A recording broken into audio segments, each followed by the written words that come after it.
Now, welcome to a tier list of Visions Volume 3 / review. We started to do the episodes individually. It didn't seem like too many people were interested in those. The views were way down. So we're like, you know what? Why don't we just do the tier list and skip all the preamble and get right to it?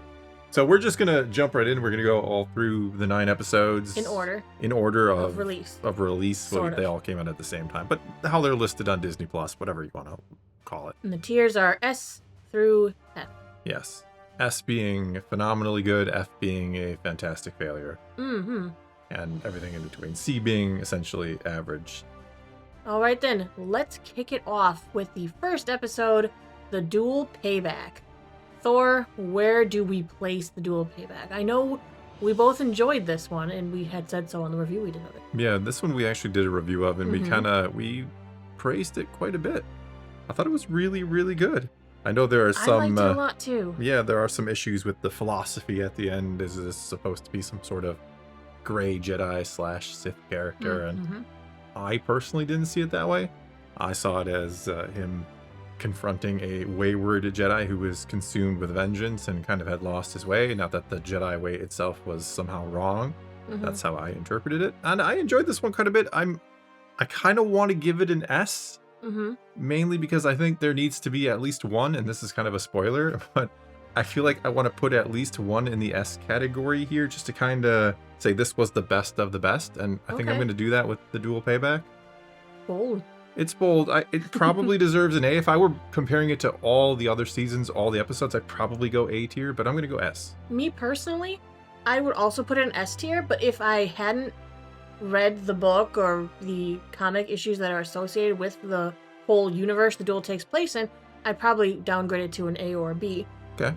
Having that little extra knowledge, I think, gives me a wider picture because I know what their galaxy is like. I know what their Jedi and Sith are like. I understand the philosophies of their universe. So I give it an S tier because I feel like it complemented those other media sources well. Okay. Yeah, and that's another thing to keep in mind. This is not supposed to be like genuine, real, 100% Star Wars. It's their own interpretation. So even if they say balance is dark and light, well, I guess it's dark and light in that universe. True. All right, let's move on to the Song of Four Wings. We also did review this one, and well, where are you going to put it? You got to go first this time. I went first last time. I might be a little harsh on this one. I really liked the imagery with the cranes, but I don't like mech suits. I'm sorry, people who like Gundam and all that. I have never been a mech suit person. I don't know. I'd probably put this as a C. I will agree with you. Really? I didn't think it was bad. I do, once you explained to me the imagery of the cranes and all that, I thought, well, it's pretty good. It just wasn't anything above and beyond. It was like, yeah, that's all right. I like that. Next kind of deal. And that's how I felt about it. Just a C. Just a C. Yeah. Let's move into the third one. The Ninth Jedi, Child of Hope. You're first. Oh. I'm just going to say B, because this was, we didn't review this one. We actually did record the review. I didn't edit it because we had a hell of a day on Thursday, and I didn't get like any work done at all. So that was part of the reason we just decided to skip. But anyway, we had talked about how there really wasn't anything new here. It was kind of like a bit of a recap and a bit of a new story to a degree with her and the droid. It was merely a primer to remind you that, for one, that this was in Volume 1, and for two, that it will continue on. That's what it felt like. They didn't want to put anything too heavy in here because they have a series plan now, so it was just a filler. It felt filler. It felt like, remember these characters? Here's a little adventure, and watch the series next year. That's kind of what it felt like. I wanted a little bit more to chew on, a little bit of a bigger tease to what the series is going to be about, and we didn't really get that. All we know is that they're going to go and look for her father. Yeah, and I think defeat Sith. Yeah, and I think I give it a B mainly because of how good the first one was and the hope for the next one. It probably I think I hate how our opinions are so similar because I also put it in the B. See, I know what I'm talking about. Do you? Sometimes. Sometimes. Okay.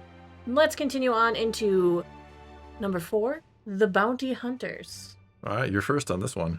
Oh, I wanted to love this one so much because I love Studio Wit.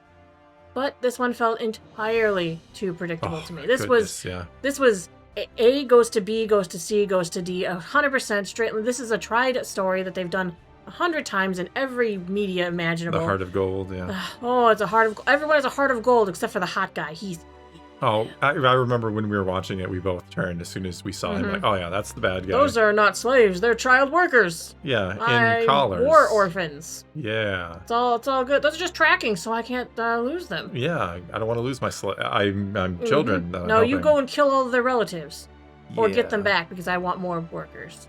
I collect things. No, this one was too predictable, and I didn't like it because it was predictable. Animation was good and stuff. So I guess I'm putting it as a D. Wow, a D. I have to because the story was so bland. Yeah. We come to Visions for the unique perspective, a new story, and this was bland. Yeah, I'm also going to give it a D. So at this point, you looked at my cheat sheet. But yeah, just the only minor twist at all was the Jedi helped her and freed her, and it's like, well, that really wasn't. I kind of thought that was going to be the case already. That would be where the quote unquote twist would be. So yeah, D from both of us.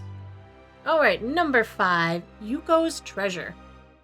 I initially didn't enjoy that one too much until you're like, this reminds me of cartoons from the 80s. It's a little over the top. It 80s, has 90s. A little too much seriousness at times. Like characters die but don't actually die, like when they fall down the pit after we don't know that they're dead. You know. And once you said that, I'm like, you know what? I kind of liked it a little bit more. That's what endeared me to this one. So I was watching it like, you know what this is? This is a good old Saturday morning cartoon romp. That's what this is. The crate dragon sneaking up behind the freezes. Yes, classic Looney Tunes type stuff. This is the cartoons of my childhood. This is slapstick humor. This is adorable. I also fell in love with Billy Bear. You did like Billy Bear. Because if I was making a droid that I was going to have as a nanny droid or watching kids, why would you make it a hard metal thing? Why not cover it in some fur and make it friendly to children? And have an easy bake oven in the chest cavity. Win-win. I can warm up a bottle. I can warm up a snack. No, it was cute and fun. I'm gonna give it a B. I probably wouldn't have if you hadn't convinced me of that. So nice. I would give it a B plus, almost an A, almost an A. I really had a lot of fun watching Yuko's Treasure. So we're moving on to number 6, the continuation of The Village Bride, The Lost Ones. Which was an S tier, season 1, in my probably the best one overall. Overall S tier. I think so. Yeah. So good. I still really enjoyed this. Maybe not as much, but it still had excellent music. It did reuse theming, song, music, orchestral stuff they used in the first one. Not as impactful in that department, but yeah. I think it was a bit of a loss when she confronted her master again, and they're dueling. I think she should have said, Majina, may you rise. Yeah. That was, she learned from her master because he grew up on that planet. But I really liked it. I thought there were some really good lessons, really good teaching. The way she described how she lives. Yeah, with the kids and kind of explain, even like not telling them like to believe in the Jedi and the Force, just kind of, hey, you gotta live and figure your own stuff out. Yeah, it's gonna see through your own eyes. Yeah, I like that messaging. I like the kind of the twist where the mentor was still kind of in there. It was like an Inquisitor. Sort of, yeah. Yeah, I'm putting it A tier. I'm gonna give it A tier as well. Really? Yeah. I feel like this isn't very interesting if we give it the same tiers and everything. I guess not. But I mean, this is, I guess, how we truly feel about them. It was not as good as The Village Bride, but it actually, if you really stop and examine it, it's just very subtle and nuanced, and it's very good if you kind of just absorb it and don't just like watch it in 10 minutes. Go, oh, just I would like this one to also get a continuation. Honestly, I'm liking the F character. So she's really cool. If we get a season 4, which I'm guessing, and they do it Japan again and not go back to worldwide or whatever they do, sure, I'd like to see this one get a third part. All right, moving on to number 7, The Smuggler. I surprisingly enjoyed this one, and I don't know why. It was something about it that it was a little unpredictable. Like, yeah, the art reminded me a touch of Studio Ghibli, which I liked, just a touch. It wasn't full on. Okay. I don't know. I actually enjoyed this one. I enjoyed the Jocasta Nu character. Yes. That's how I thought That's of her. what I nudged you during it. I was like, it's like Jocasta. You were like, that should have been Jocasta. I'm like, yeah, that kind of would have been cool if that was Jocasta. It would have been great. But yeah, I don't know. I liked it. I don't really have a ton to say. There was just something about it that I enjoyed. It felt like a primer to a bigger story, and I would have loved it. Yes. It felt like when it ended, you're like, well, that was the beginning, right? Where's the next part? And it was another one that really neatly folds into Star Wars canon. I mean, they even go to Yavin. Yes, they did at the end. It very nicely folds into Star Wars. I liked it. I'm torn between giving it an A and a B. I'm probably going to give it a B. I think I'll go B, even though I did enjoy it. I just feel it probably could have been better instead of just trying to be like this beginning of something. Maybe they were trying to do a ninth Jedi and be like, see, we can start our own little series here. Well, who knows? Maybe Disney approached them and said, hey, if you guys are well liked, you can all get your own series because anime is the future. It'd be cool if they let the fans vote on which one they wanted to see continue. That would have been kind of cool. Like, but they'd have to talk to but then they'd all. But the problem is they'd all try to make a story instead of just making like a compact, own self-contained story. They'd all be like doing a pilot episode. So anyway, I think for Smuggler, I think I would also give it a B tier. Why are you copying me? I don't know. I almost wanted to move it to A because I enjoyed it, but I think B. I think B is fair. B is where it accurately would sit. All right, number 8, The Bird of Paradise. You're up. Oh yeah, I'm first. You are. I think artistically, this one was beautiful. Yes. Beautiful. Even though it was more CGI arty. It was. It was definitely more of the computer generated not the technical stuff. term.